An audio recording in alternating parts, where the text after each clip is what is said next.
நீங்கள் கிறிஸ்தவ வாழ்க்கையில, உங்க விசுவாச வாழ்க்கையில நீங்க இப்ப எத்தனையோ வருஷம் வளர்ந்துட்டீங்க. ஆனா அவ்வளவு தூரம் வளர்ந்ததுக்கு அப்புறம் அம்மா விட்டு தூரமா இருக்கீங்களா? அம்மா கிட்ட இருக்கீங்களா? அம்மா எப்பவுமே அம்மா எதிர்பார்க்கறது என்ன தெரியுமா?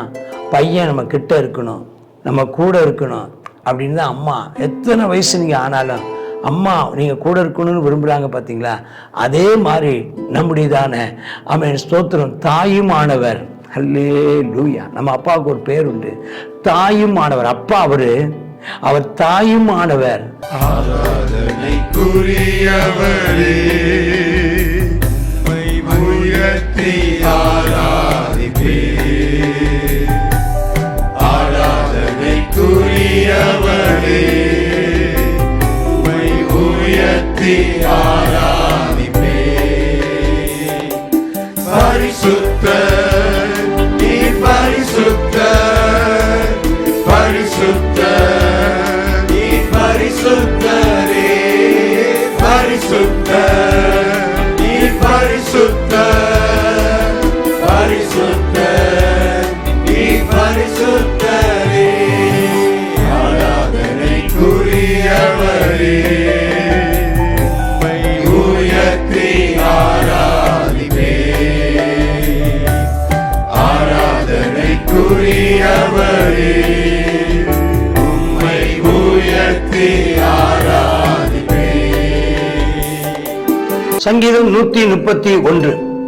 நான் சங்கீதம் 130 ஆரம்பிக்கும் போது சொன்னேன், இந்த 130ஆம் சங்கீதமும் 131ஆம் சங்கீதமும் அது 7ஆம் மாத பண்டிகையின் போது வரும் பண்டிகையின் போது பிரயாணப்பட்டு வர்றவங்க பாடுகிற பாடலை போல.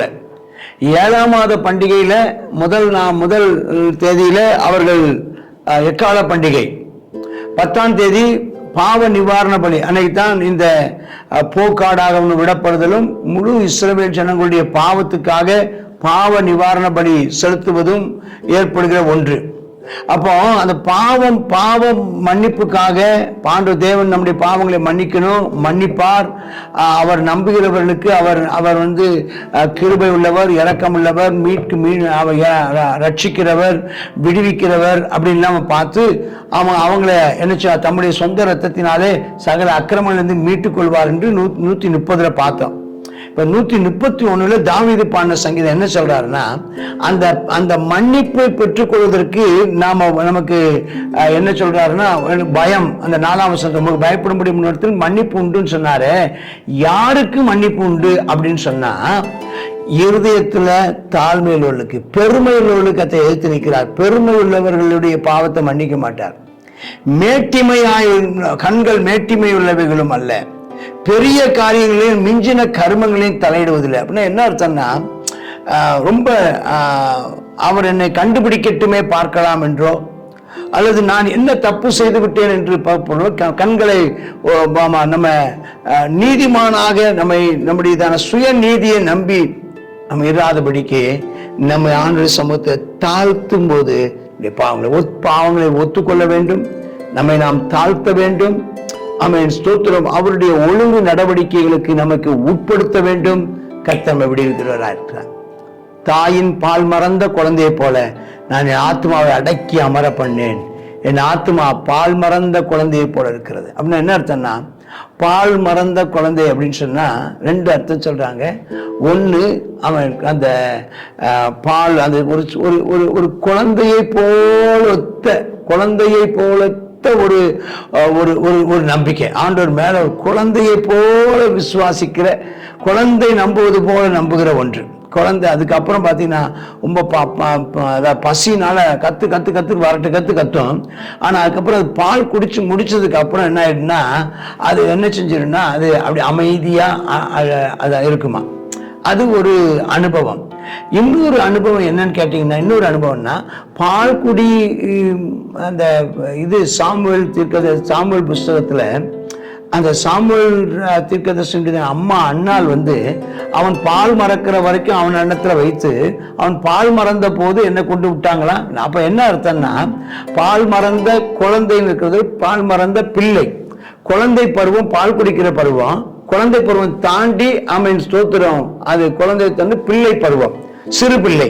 அந்த சிறு பிள்ளை என்கிற இடத்துல வரும்போது அது தனித்து அப்பா அம்மாவை சார்ந்து இருக்கிறது இல்லை, இப்ப தனித்து இருக்குது. அப்போ அது என்ன செய்தான், அந்த நேரத்திலையும் அப்போ அது அழுகிறது இல்லை, அது என்ன செய்கிறதுன்னா அமைதலா இருக்கிறது. அமைதலா இருக்கிறது. எதன் நிமித்தம் அமைதலா இருக்கிறது என்றால் கர்த்தரை நம்பி இருப்பதினால் அமைதியா இருக்கிறது. கர்த்தருக்கு ஸ்தோத்திரம் உண்டாவதாக, கர்த்தருக்கு ஸ்தோத்திரம் உண்டாவதாக. இப்ப அம்மாவுடையதான பால் குடிக்கிறதுனால அமைதல் அல்ல, அம்மா பக்கத்தில் இருப்பதினாலே அமைதி. அல்லேலூயா, அல்லேலூயா. குழந்தையின் அனுபவம், அம்மா பால் குடிக்கிற பால் குடிப்பதற்காக அம்மாவை சார்ந்திருந்த குழந்தை இப்ப பால் மறந்த அளவில் உள்ள ஒரு சிறு பிள்ளை இப்பவும் தாயின் பக்கத்துல அம்மாவை கட்டி பிடித்து கொண்டு இருக்கிறது போல. அல்லேலூயா. முன்னே அம்மாவின் கழுத்தை கட்டி கொண்டிருந்த பிள்ளை இப்ப அம்மாவுடைய காலை கட்டி பிடிக்கிற குழந்தையாய், ஸ்தோத்திரம், அவரையே நம்பி இருக்கிற பிள்ளையாய் நாம் காணப்பட கர்த்தர் கிருபை தருவாராக. ஆண்டவரே, இப்ப நீங்க சொல்லுங்க, நான் உண்மையே நான் நம்பி இருக்கிறேன். அல்லேலூயா. அங்கே பேதுரு சொல்லும்போது சொல்லுகிறாரு, நான் புதிதாய் பிறந்த பிள்ளைகளைப் போல, குழந்தைகளைப் போல, ஆமென், ஸ்தோத்திரம், ஆமென், அந்த ஞான களங்கமில்லாத ஞான பாலாகிய வேத வசனத்தை நாம் ஆமென் பருக வேண்டும். அதை நாம் வாசித்து தியானித்து அதை நாம் நம்முடைய வாழ்க்கையில அபியாசப்படுத்தி நடைமுறைப்படுத்த வேண்டும். அதுக்கு அடுத்த நிலையில நாம் அந்த வசனங்களிலே நாம் வளர வேண்டும். ஆமென். அதே சமயம் அவரை சார்ந்து இருக்கிற ஒரு அனுபவம். ஆமென். நான் அவரை விட்டு நான் ஓடி ஆடி, ஆமென், ஸ்தோத்திரம், ஒரு காலத்தில் அம்மா என்னை தூக்கித்தான் வைத்தார்கள், இப்ப நான் நடக்க ஆரம்பிச்சிட்டேன், இப்ப நான் ஓட ஆரம்பிச்சிட்டேன்.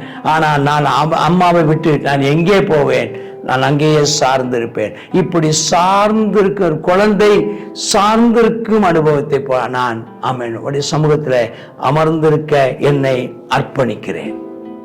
அல்லேலூயா. நீங்கள் கிறிஸ்தவ வாழ்க்கையில, உங்க விசுவாச வாழ்க்கையில நீங்க இப்ப எத்தனையோ வருஷம் வளர்ந்துட்டீங்க.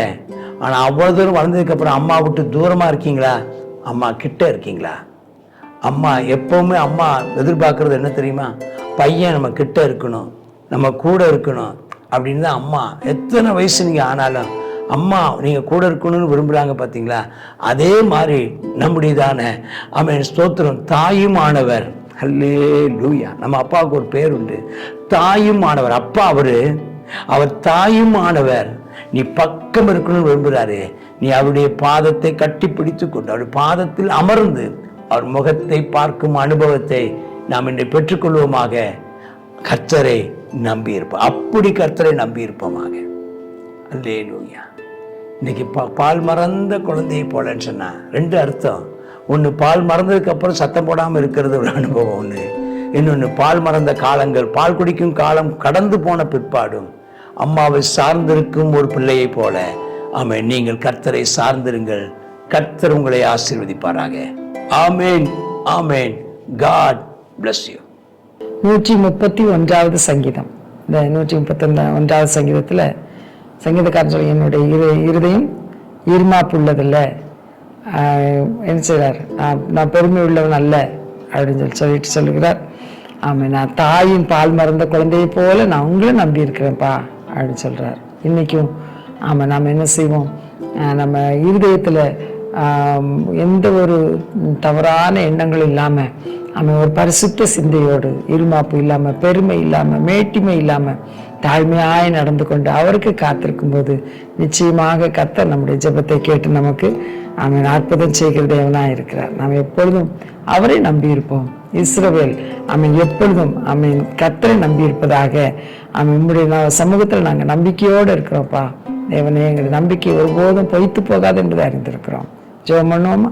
கர்த்தாவே, ஸ்தோத்திரப்பா, கிருபை இரக்கம் நல்ல பிதாவே, இந்த வேளையிலே கர்த்தாவே அப்பா, எங்களிடத்துல எந்த ஒரு பாவமும் குறைவும் குற்றமும் இல்லாதபடிக்கு எங்களை கர்த்தாவே அப்பா நாங்கள் பரிசுத்தமாய் காத்துக்கொள்ள எங்களுக்கு கிருபை தாரும்.